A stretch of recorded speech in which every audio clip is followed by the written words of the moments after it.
this room, and by extension, all who are listening in the UAE and Barbados, a very clear understanding as to why I have absolute confidence in your ability to lead in this historic mission for us. Your speech this evening set out with absolute clarity and focus what your mission is and what the context against which you will undertake that mission is also. I also want to thank Senior Minister Walker for leading this charge along with the PS. And why? This is historic, yes, because it is the first mission we are opening in the Middle East. But it's also historic for my government because it's the first mission that I'm actually physically opening against the backdrop of a clear change in our approach to development and foreign policy. And it is perhaps appropriate for me very briefly to indicate to you that it was very clear to our government from its election in 2018, particularly against the economic backdrop that we inherited our responsibilities for management of our nation, where the only way to achieve prosperity for our people is through growth. And the only way we can achieve growth is by overcoming both the domestic obstacles and leveraging the international opportunities. And the domestic obstacles that we faced clearly related, one, as we have now had confirmed through our National Population Commission, that we simply did not have enough people coming to work every day to produce, to trigger that growth, because Barbados has not replaced its population effectively, the rate at which it was growing since 1980, and it therefore means that we're effectively 100,000 people less than we ought to be in 2022. Secondly, that even with that, the cumulative savings that we have in the country, even though there is still a lot of liquidity, will still be insufficient to undertake the major development challenges that we have to undertake in order to transform our nation and to create that form of stability. And ultimately, that if we are also going to be able to make that difference to our people, then it means also creating the fiscal and policy space, which regrettably, in today's world, in a post-Washington neoliberal consensus world of the 1980s, has become a hobbler and something that strangles us into a very, very narrow space in order to be able to plan out the development of our people. It therefore was incumbent upon us, in addition to wanting to be able to be fully responsible for our destiny and to be firm craftsmen of our fate, not just strict guardians of our heritage, for us to be able to set out a framework that leverages all that can be leveraged internationally in our ability to be able to nurture and create and produce global citizens with Bajan roots. As a result, we recognize that the North Atlantic approach that had hitherto informed our foreign policy could not be the basis upon which we could go forward. We also recognize that Barbados' voice in regional and multilateral fora must be heard if we are going to be at the table to create the fiscal and policy space that we absolutely need at this time. We would have needed it in good times, but we even more so need it in challenging times. And it's against that backdrop that we recognize, therefore, that we had to be able to have a different foreign policy. And that our foreign policy is as much about the domestic stability of our nation as it is about anything else. Against that backdrop, therefore, what informed us?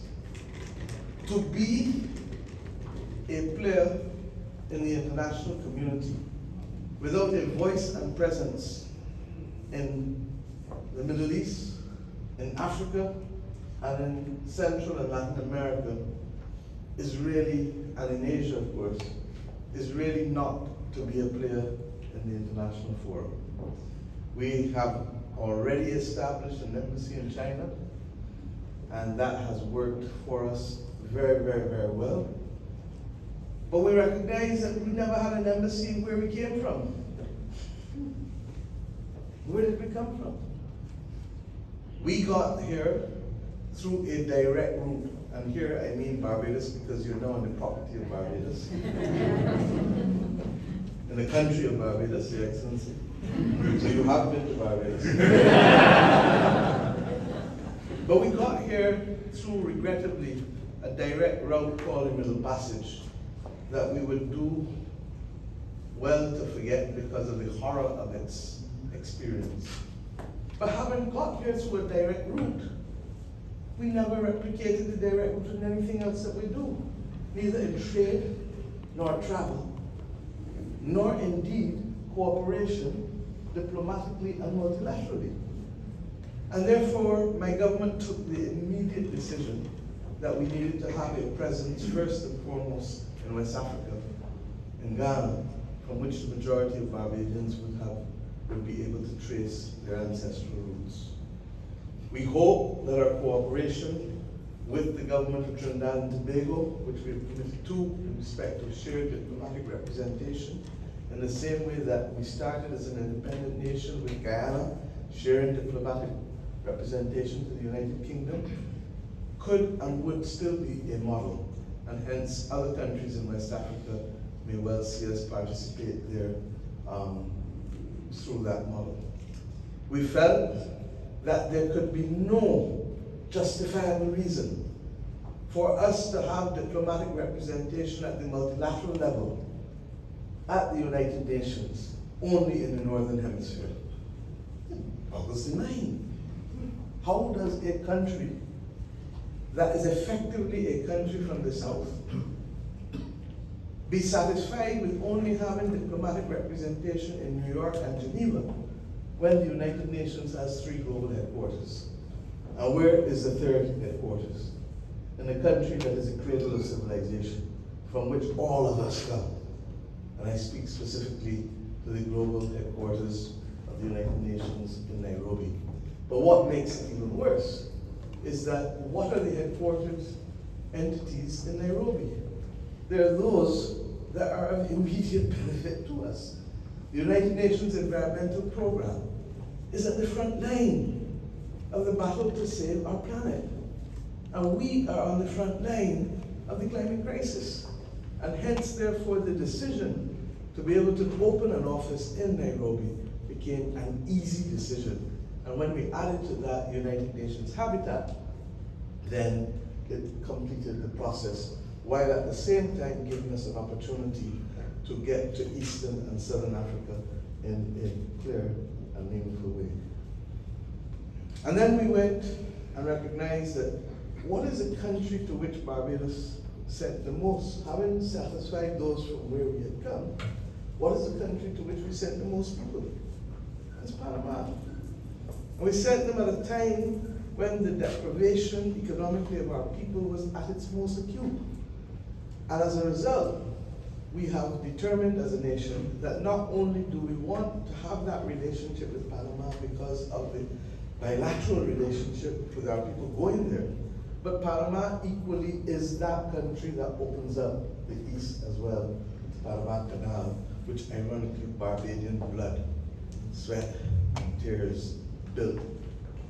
It is a fact that Barbadians were the largest group of persons to go into Panama to build the Panama Canal. And even if only in recognition of that, we have an obligation to be present. But may I say, if you go to Panama, I'm told that it would be very difficult not to find at least 4 or 5 Barbadians on any one day as you move around. And that you certainly would not miss being at home on a Saturday, since you're likely to get put in sauce on Saturday too. And then, of course, the Middle East. And as we looked around, the judgment, Your Excellency, had to be made as to what was the best fit. And at the end of the day, if you're starting something new, you need it to be successful. You need to be able to ensure that it is not going to be a misstep. And therefore, a determination had to be made as to which country so aligns with our history and our values. And once we did the analysis, it became absolutely clear that your country was that country. That we are both countries that knew what it is to be colonized. That we are both countries that know what it is to have been poor. That we are both countries that have very proud people, as we heard from Ambassador Abed. That we are both countries that depended on trade. Regrettably, in our case, it was some bad trade too, because it was trade in human beings.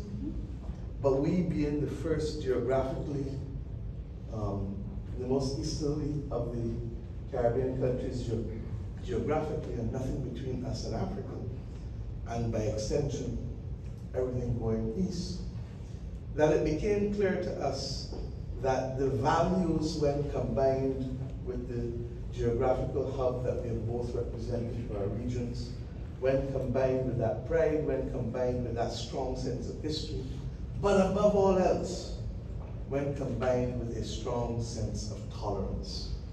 I was so moved yesterday when I learned that Sheikh Zayed built a church before he built a mosque. Because in that very action, he stated not just to your people, but to the world, that our responsibility as leaders is to be able to include each and every one. And you have done it not by talking about it, but you have walked the talk. And in this country, with the 200 nationalities represented here, on a day-to-day basis, making life easier for their families back home, you have created opportunities and relief for so many millions of people in this world that it became absolutely clear that this was the correct choice for us. What makes it easier? Because you may say, well, you're in an IMF program and you're in all of these things. You don't do hard things only when it is good times. You do hard things when you need to do to reposition and to strategically transform. And if ever there was a time in Barbados' history where we need that strategic transformation, it is now. It is against that backdrop, therefore, that we were absolutely clear that in spite of the economic challenges, that technology gave us a unique opportunity now to have an aggressive foreign policy with respect to physical presence. In the old days, you might have needed 10 or 12 people PS to do what 2 and 3 can do today.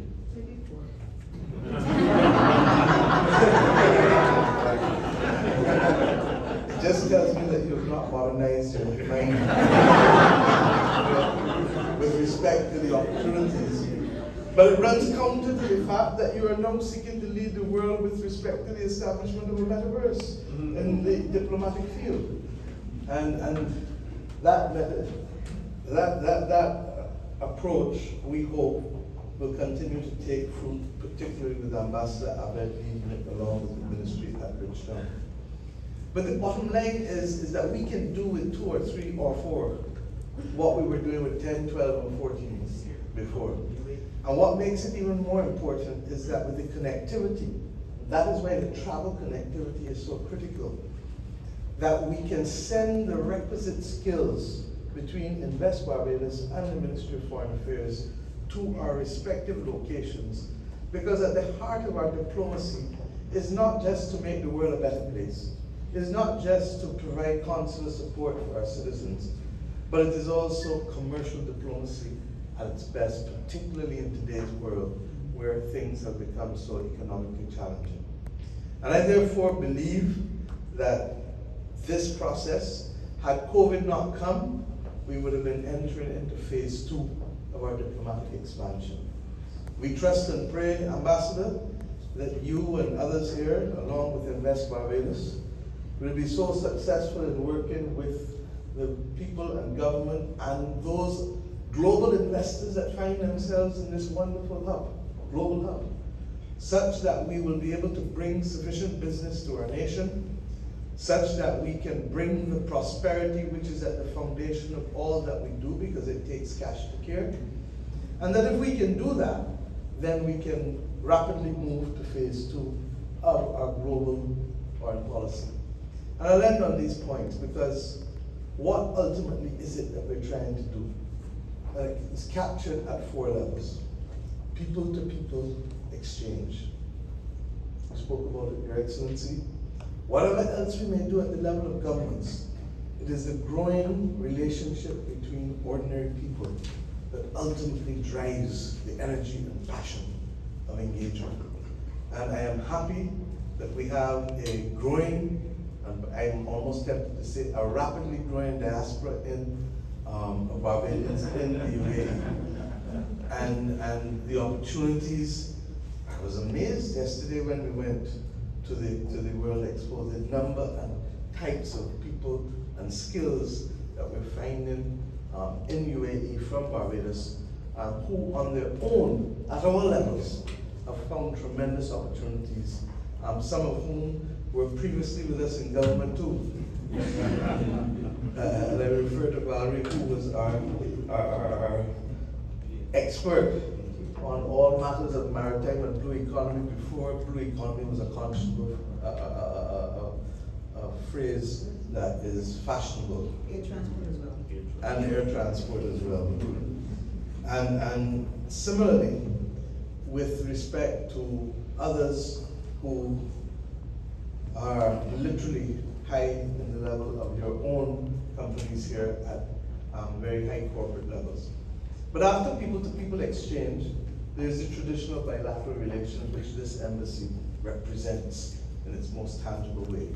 And I can say to you and to the people of Barbados that there are, at least as we heard from the Minister of Foreign Affairs, at least 6 major areas which we are deeply engaged in and which I hope to report to the people of Barbados in the near future about the substantive progress that we have made in these areas. And after the level of bilateral, then of course, as you heard, there are regional blocs. We are both key members in our region. And to that extent, the bridges that have now to be built between CARICOM and the Gulf Council will be critical in our being able to bring our regions together in a way that will allow for the 4th platform to become more effective. And the 4th platform is a genuine multilateral platform. And for us, perhaps the most important of those engagements in the multilateral forum will in fact be your hosting of COP28. Because as a small island developing state, one of 46 in the world, we have a responsibility to keep waging the battle for climate justice, because it is not only a sexy thing to do, but it is a thing that will determine whether our people continue to live where they're living and do the things that they want to do. And for those who say that you're being dramatic, I ask them to, if you're outside of Barbados, come. And if you're in Barbados, take a trip to Six Men's in St. Peter and other areas where you have the clear evidence of the relocation of people who regrettably had to move because of the erosion. And similarly, for those who live in Barbados who can tell the tales of water scarcity, it is largely as a result of both the groundwater crisis from climatic conditions, but also saltwater incursions into our coastal wells through the erosion. And of course, those who know about coral reefs will know, as I said yesterday, that by 2030, it is expected that almost 90% of the world's coral reefs will be gone. And we've already lost, globally, I think in excess of what, 30%? And Barbados knows it only too well, because in our lifetime, we've seen substantial death of a lot of our coral reefs, and we have a duty to pay forward if we're going to protect our country. So my friends, the runs have been scored. The follow-on that is now required for anyone coming after is going to be a challenging one, because I would like to think that I've given a few more runs on the board. And to that extent, I simply want to say to all of you who are here, from the diaspora, Barbadian diaspora, Caribbean diaspora, those of you who want to do business with us and who ultimately, I hope, will see yourself as Bajans by choice, and of course, to the host country who has so graciously admitted our presence in this embassy. I do believe that it is now starting. And I do believe that others will look back on this day and recognize that the boldness with which we have taken the decision to have an aggressive foreign policy, to be able to stabilize our domestic circumstances, but equally to make our region stronger and to make the world a better place through our collaboration on the global public issues that confront us today, that you will recognize that this was exactly what was needed at this point in time in order for us to turn the corner. I have every confidence that the corner will be turned. And Ambassador, may I say as I close, that I've been to many diplomatic functions, and I've been to many countries over 30 years. And the advice which we have received both from Your Excellency this evening, as well as from His Highness when I met with him 2 days ago, is excellent advice. That diplomacy in today's world cannot be about sitting behind a desk and waiting for formal communication, whether through, I was about to say telex, to contextualize why that is no longer appropriate, but cannot wait for communication to come to you. What is required is simply beating the pavements, winning friends, and building on that trust, and creating economic opportunities, but reinforcing partnership for multilateral advocacy and regional advocacy. And if you can do that as well as you spoke this evening, then, my man, our job will be done, and the people of your nation, of your birth, will be tremendously grateful to you for that. Thank you, and welcome to Barbados all.